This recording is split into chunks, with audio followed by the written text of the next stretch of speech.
Another video, another day. Ito po ay Aerox 2024 daw, ano?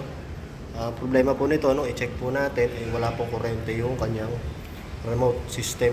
Keyless na kasi ito, and then kahit i-on mo yung susi, wala po siyang kuryente. Ayan. Ayan. Binaklas na po natin to. Check muna natin kung malakas yung battery niya. So malakas po yung battery.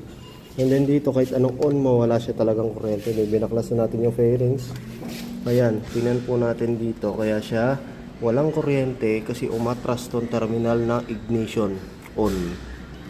Dahil dun sa pagkakagawa nitong keyless. Nagtap dito ng wiring.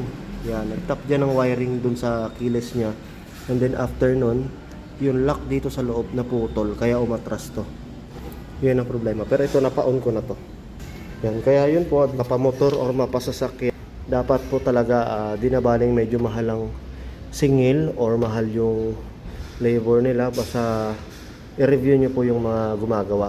Kailangan po kasi alam din natin kung talagang marunong yung gumagawa o hindi. Para po hindi tayo abot. Ito, tumirik daw po ito. Hinatak lang dito sa kanila.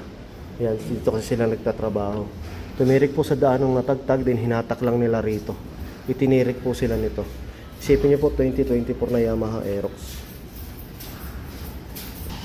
Yan, 2024, pero yan ang inabot. Kaya medyo nakakahiya po pero talagang itong realidad ngayon. Mapasasakyan or mapamotor, basta AFI, medyo dapat safety po yung mga wiring, safety yung sasakyan para lalo na po computerized, hindi siya masunog o hindi tayo abutan sa daan. Alright.